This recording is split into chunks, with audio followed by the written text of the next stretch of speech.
The Canadian Pacific Railway construction engineers faced the same problem immediately west of Rogers Pass that they did west of the Kicking Horse Pass. The grade dropped precipitously.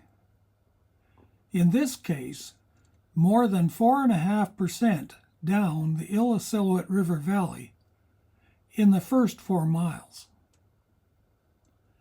Major Rogers proposed the north side of the river for the route for the railway line, and construction was started on this route. But it was disposed to avalanches, particularly along the face of Mount Cheops, where the line would have to cross almost 2 miles of avalanche-prone slopes. Chief Engineer James Ross estimated that 2,400 feet of tunnels and 8,300 feet of snow sheds would be needed to build the line on the north side of the Illecillewaet River.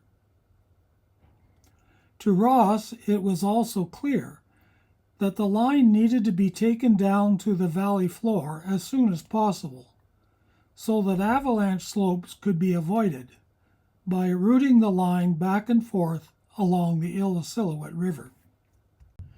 The solution was the same as that used to replace the Big Hill east of Field in the Kicking Horse River Valley. Lengthen the line and thereby reduce the grade. But unlike the spiral tunnels, which were built to replace the Big Hill 24 years after initial construction of the rail line, Ross, in a letter dated March 4, 1885, to William Cornelius Van Horn, General Manager of the Canadian Pacific Railway, proposed rerouting the line before construction had progressed on the north side of the river.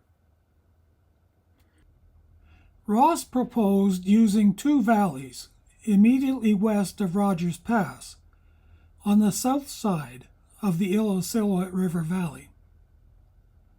The first, the valley which would eventually be the site of Glacier House, accommodates the upper reaches of the Illecillewaet River as it arises from the Illecillewaet Glacier. Called Glacier Creek at the time of construction, the Illecillewaet River initially flows north from the Illecillewaet Glacier through a short valley, then turns west.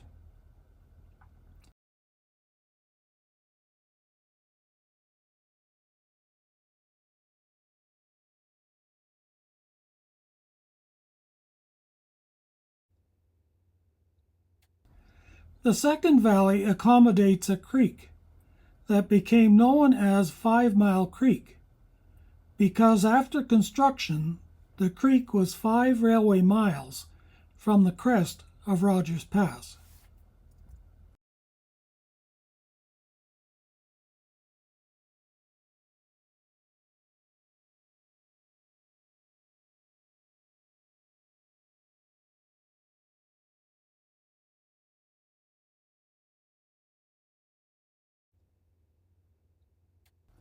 After winding around below the Illecillewaet Glacier and crossing the Illecillewaet River, Ross proposed that the line turn almost 90 degrees west to follow the face of Mount Abbott for almost a mile through 7 snow sheds numbering 22 to 28, then run up the valley of 5 Mile Creek.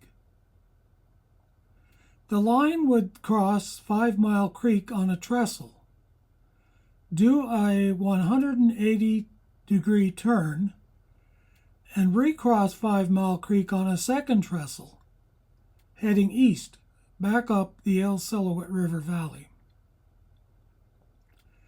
The line would then make another 180-degree turn and cross the Illecillewaet River for a second time, to follow the north shore of the river west through 3 snow sheds, numbered 29 to 31.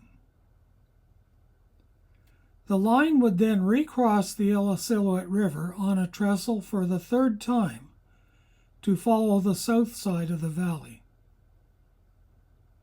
Finally, the line would cross the Illecillewaet River for a fourth time on yet another trestle. Ross's proposal lengthened the line by almost 4 miles and added curvatures amounting to almost 7 complete circles.